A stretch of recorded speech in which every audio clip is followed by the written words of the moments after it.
But then there was a moment where we went out and there was a Asian guy that wanted to talk to me and get to know me, and he thought I was really cute. Going outside for a talk, and Landon did not like that at all. And then basically followed us outside, and he got really upset with me, and he was like, why are you doing this? Don't talk to him. And these two guys almost got in a fight over me. And I then got a little bit of ooh, that was a red flag for me, because I thought, you're just like my ex, very controlling, very jealous.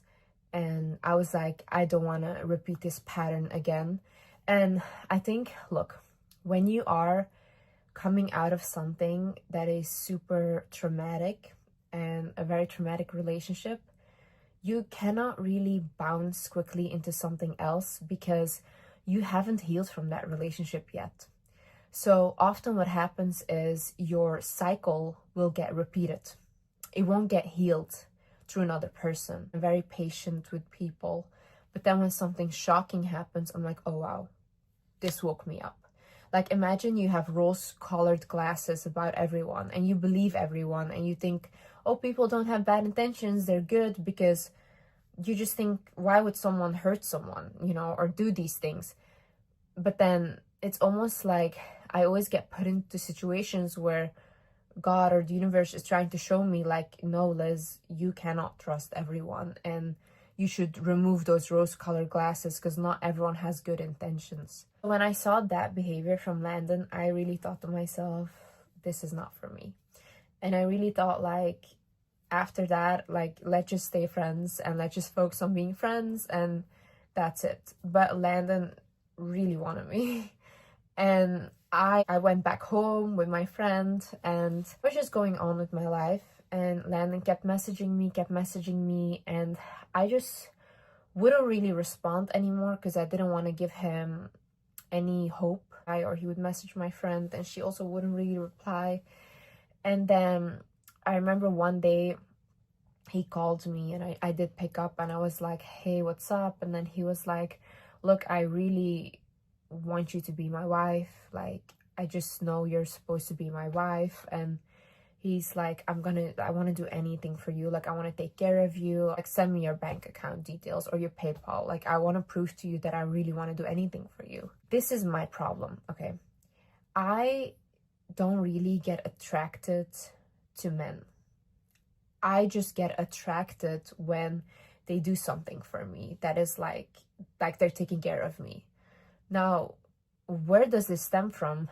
It stems from not having a father figure in my life.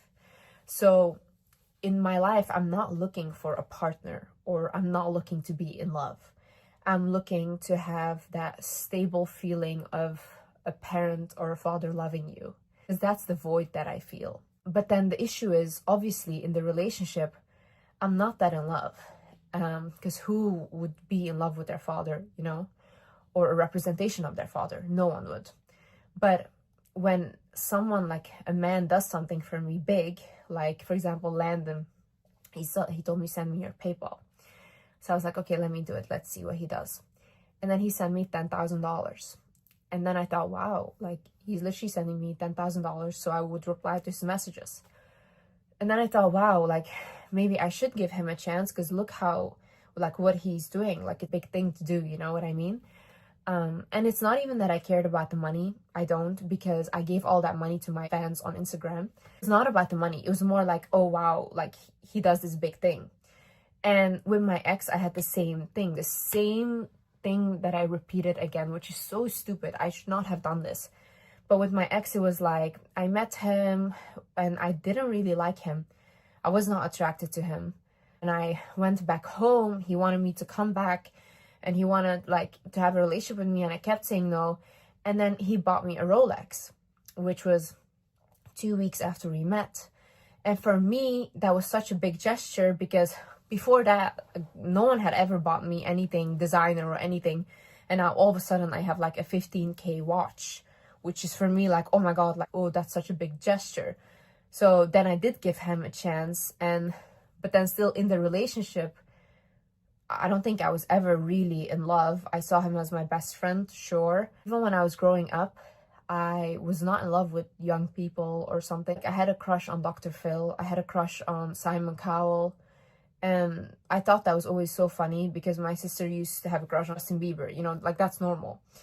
But it's actually not funny. I think that's my first mistake I made. Like, I didn't go in to the relationship with the right intentions. I ignored my intuition from the beginning, where I thought, wait a second, it's not normal how controlling he is over me. And I felt that intuitively I shouldn't be with him. I should have stopped there.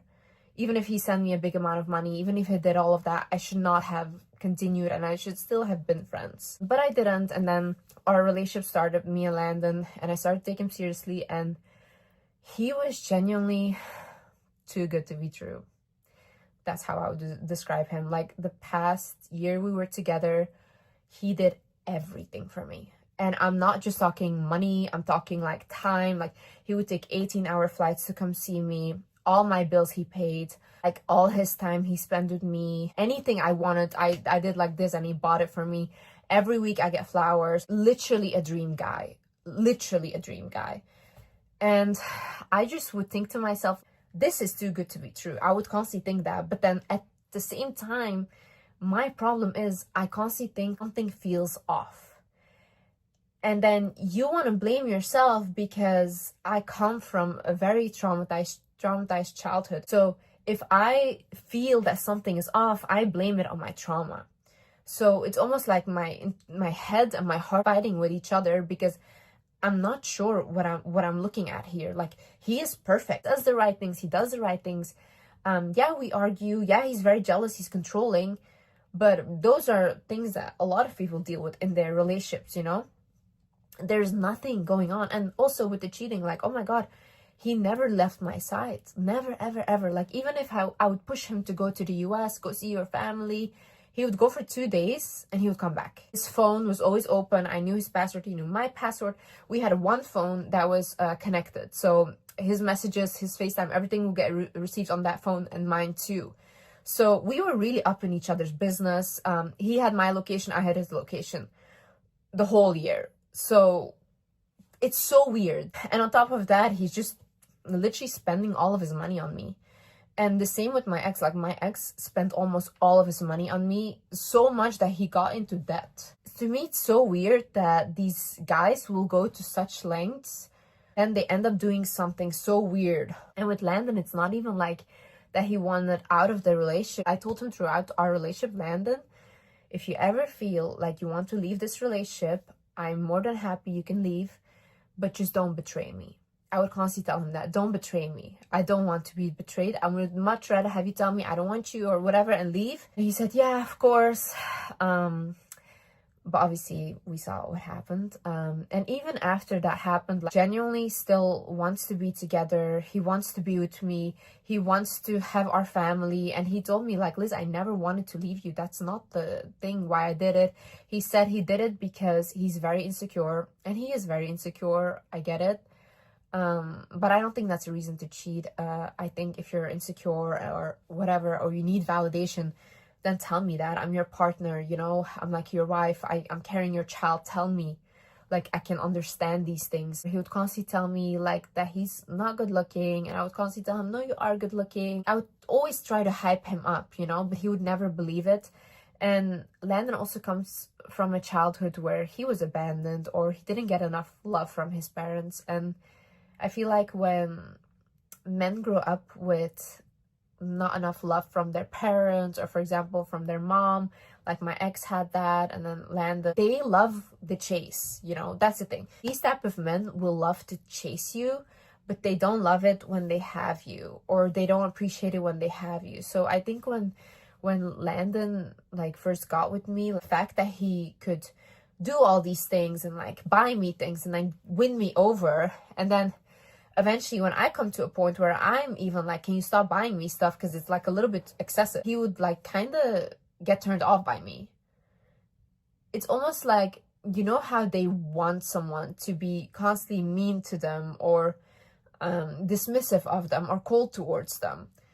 And my ex was the same way. Once I started being nice to him, once I started showing him love, he was the same way. he would like completely, he would drop his standards. He wouldn't like me as much. But then when I returned to being mean or dismissive, they love me so much, and then they like try to win me over all again. But then it's just a game. It's a constant game. But you have to imagine if they didn't get enough love from their mother, for example, that is how their mother was. Like, for example, with my ex, was a cold woman, was very dismissive towards him. So for him also, that's what he's trying to recreate in the relationship with me. If you look at the relationship, me and the two serious relationships that I had, which was Landon and my ex, we're both doing the same thing. My ex was trying to recreate his childhood with his mom in me and looking for like a mother figure. And I think Landon was doing the same thing. He wanted a love like a mother. I could not give that to him. When you have never known love as a child, as an adult, you will go for what's familiar. And what is familiar is control, controlling what I wear, controlling what I do, what I say. And for me, I even view that in a man as, oh, he loves me. So if, let's say, Landon would tell me, you can't wear this, I think that's love, because he cares about what I can or cannot do, or he's jealous over me. But I don't see it as like, wait a minute, he's controlling you. Just think like that must be love, because I don't know what love is from a man. I think the only way I've ever felt real love was through my animals and love through my friends. I felt real love through my sister and my family, like my mom, my brothers, but not really through a partner. I also think that the way you grew up plays a big role in all of this intimacy and being comfortable with your sexuality. Like, for example, I grew up in a very, very strict household. Like, it's very patriarchal as well. Women were just wives for a man. And I don't know one woman around me, aunt, whatever, that has married for love.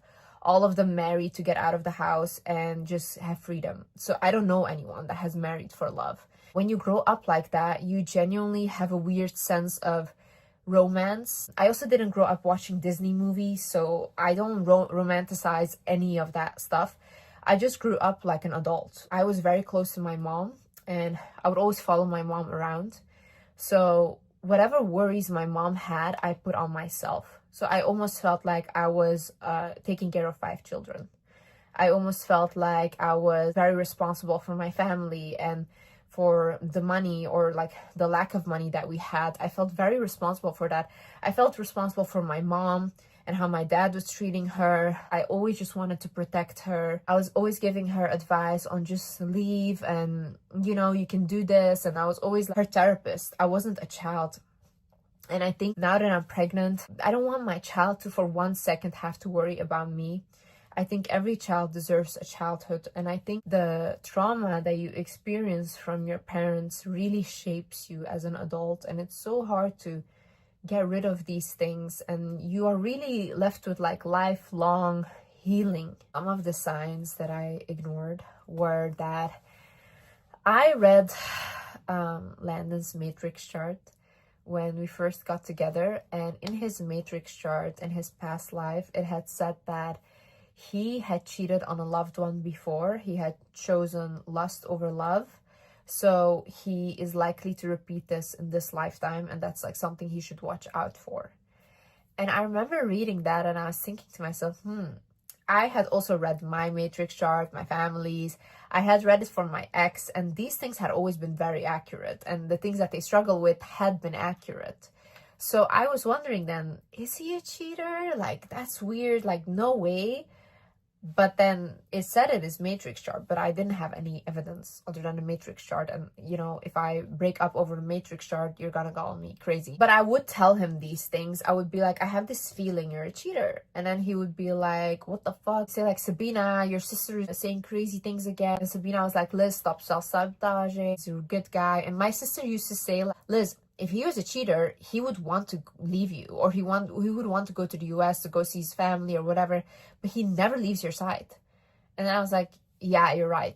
Like, there's no way. Another sign that I ignored was I was getting dreams and intuition. Yes, oh my God, even in the Q&A, the one before, when I filmed that Q&A with Landon, I didn't think anything of it. But when I saw a clip on TikTok go viral of me saying to Landon, he's talking about forgiveness and you should always forgive or whatever. And then I say to him, I go like, yeah, it depends. If the person is like texting people, that's not forgivable. I don't know why I said that. I don't know how I said that. I don't know what hell that came from.